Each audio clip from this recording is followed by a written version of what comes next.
Well, Petra was definitely hard to leave, but now we're headed to the most southern part of Jordan to hang out with the Bedouin tribes and explore the Wadi Rum Preserve.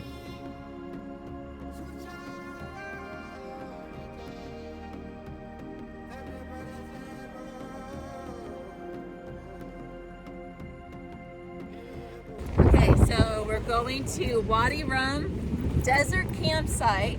And we have no idea what's on the agenda because Mark is like, I don't know, we're just going to some campsite and we'll just play it by ear, right? So what did he say? There's Jeep tours. I think there might be sand snowboarding. If there is, I'm totally down. But if anything, I'm going to be at the top of a dune. I'm going to jump off and roll down in the sand. Yeah, let's see. Maybe I should have put that on video. But either way, it's going to be awesome because look at this. Well, we're kind of going through a town right now, but if you can see later, the most awesome geological formations. They're even bigger than Zion.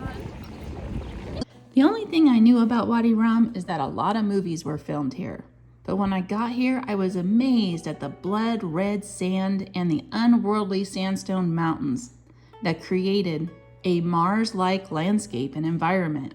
I truly felt like I was on another planet. The natural water resources of Wadi Rum are limited to only a few springs, but Bedouin people need water to be available in more places. Therefore, they've constructed dams in hollow parts in the lower sections of the mountains across the desert. So it says, the description, water to the tree to the left, and there's the tree right up there. This is to let other nomads know where the water is, huh? And then there, all these people don't understand there's bottles back there you can buy for $1. To slow down the evaporation process, they made sure that parts of the basins are in the shade most of the day. The ponds fill up from the water that run down from the mountainsides during rainfall. Usually the reservoirs are pretty much full by the end of the spring. So during the dry, hot summer months, the Bedouin can use the water from these dams for their livestock. This is Khazali Canyon. It's in this canyon that Nabatean and Arabic traders rested close to 1,000 years ago. They used the towering walls to shade themselves from the intense heat of the desert. And in this canyon, you can see drawings of elephants and lions and all kinds of animals that used to roam with the trading caravans that traveled from Egypt through Petra and on its way to Damascus. Prayers are carved into the rock and show where pilgrims rested on their journey to Mecca. Oh, it's all along the edge here.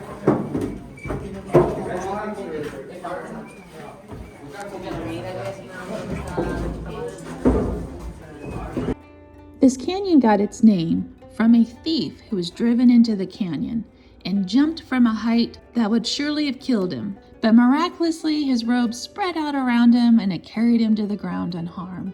His pursuers thought this was an act of God, so they determined to let him live, and this canyon was then named after him. Even now, in the hot Jordan summers, Khazali Canyon provides cool relief for locals and tourists alike. Going up so I don't get wet.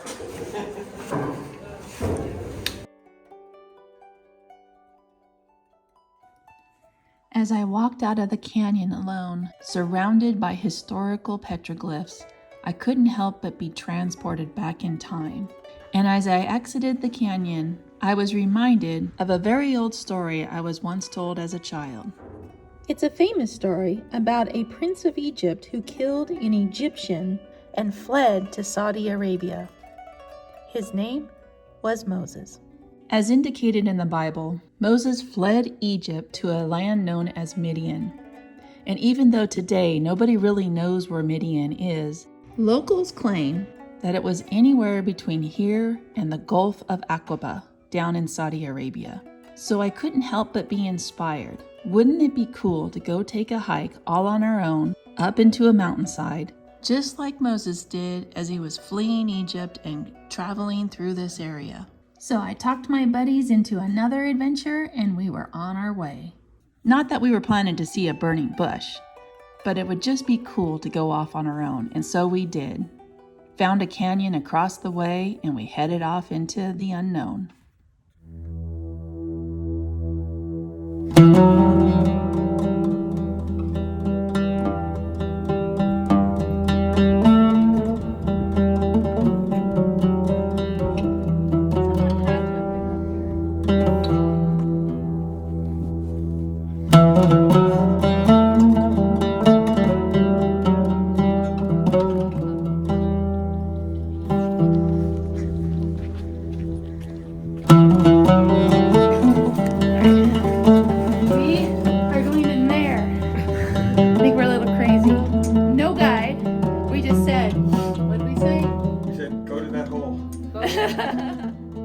Mark Blake thinks we might find bats back there. Maybe some bats. This looks We're like gonna try to send him through that crack. He's gonna be the squeezer. I could go back there, but it's a dead end pretty quickly. Shh, don't tell him that. It goes like another mile back, but we have to go through this really tight squeeze, and we're not sure. Aurora might be skinny enough to go in it. And there's water back there too. But she's claustrophobic. Oh, and there's water, so I can't go, because it's our camp? Yep. Wow. So maybe half a mile away. That is our camp. Half a mile we came? Yeah, about that. And we ended up And we're probably in this cave. how high are we? That's pretty cool. Not. Victorious! We made it to the top. Woo, look at that beautiful. Wait, where's Mark? Mark. Right here. Oh, look at that. That's just some great views. And the sun is down. The moon's coming up somewhere. There's in light. But look at this. Although your guide may never suggest it, I highly recommend, if you have the spirit, take a moment to take a walk out on your own and enjoy this remarkable landscape as you take it all in with peace and quiet. It's quite an experience.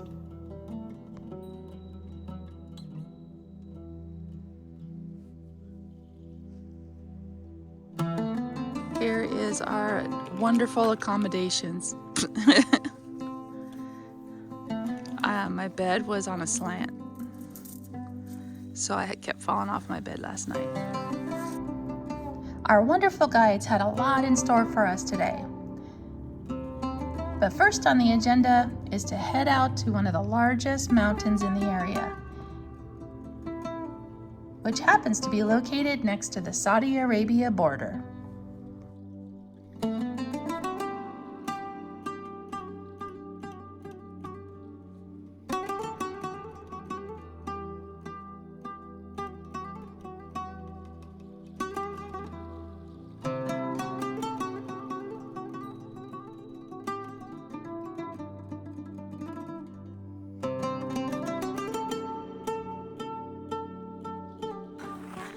So at one point in our discussion with our guide, he said he was going to take us to the border of Saudi Arabia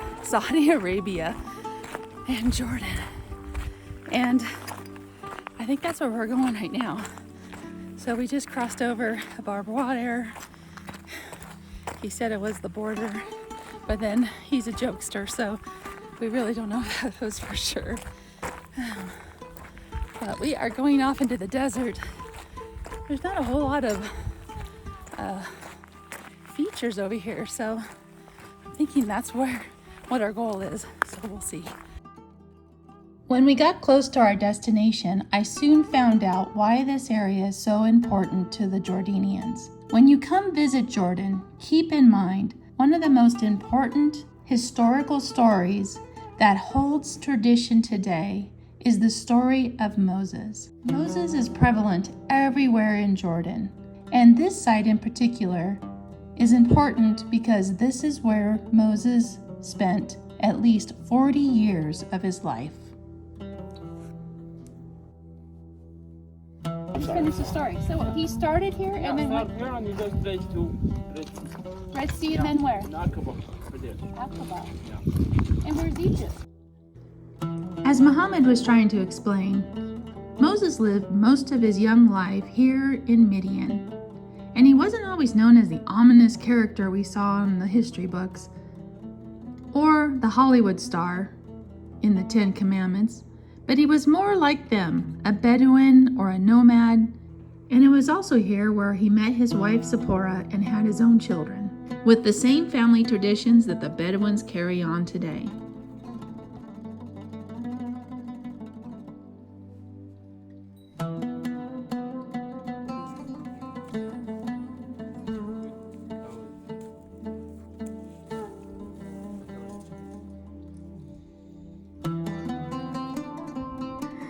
Everyone's happy after lunch. We're about to head to the Bedouin village. Yes, and see how the people live, but they've asked us not to take any video or any pictures out of respect for seeing how they live. And so this is going to be a real treat for us to see how, our guide and his family live. Oh, as we get to the house, it's a little bumpy ride. The Bedouin people are a nomadic people that travel where the green grass grows for their livestock. Muhammad, our guide, was so generous to invite us into his home and meet his family. And since I couldn't photograph, the best I could do is show you a picture of an example of a Bedouin tribe that I found in the local museum. Well, after that eye-opening experience, we headed off into the Wadi Rum desert and explored many more rock formations and amazing landscape. But there was one last thing we wanted to do before we called it a night, and that was to watch the sunset over the best horizon ever.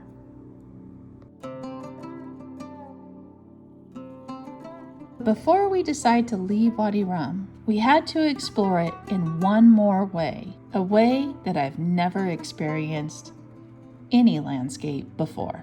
Can I take it down? Hey guys, we're here on a hot air balloon in Wadi Rum. Wadi Rum. How many of you been on a hot air balloon before? Aki has it. Yeah? Me? How many have not? Yeah! Hopefully it's going to be quite an experience.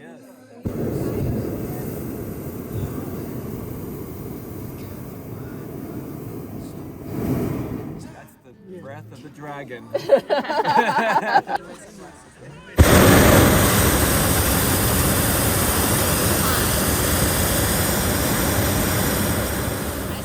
Oh, okay. Yeah, can I see your landing position? This is important.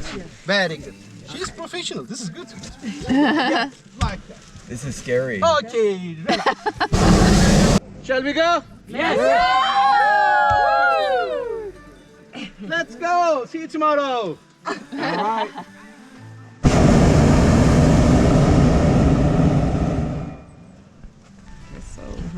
Yeah. Woo! It's like taking off. Everybody's first time. Mine. Yes. This is my second time. No, this is second time.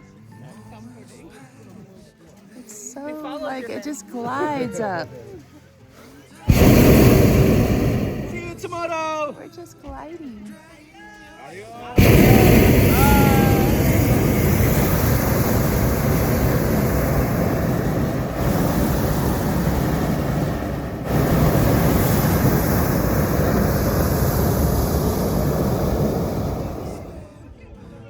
It might be hard to believe, but Wadi Rum began underwater. That's right, about eons ago, the area of Wadi Rum was all water. The sandstone formations were created underwater from layers of sediment and ancient sea life. Later, massive rock mountains and mesas were thrown high above sea level by primordial tectonic plate movements and shaped by centuries of harsh winds and blowing sand. The wadis, or otherwise known as valleys, were smoothed by floods, creating natural rock arches, towers, and oddly shaped rocks.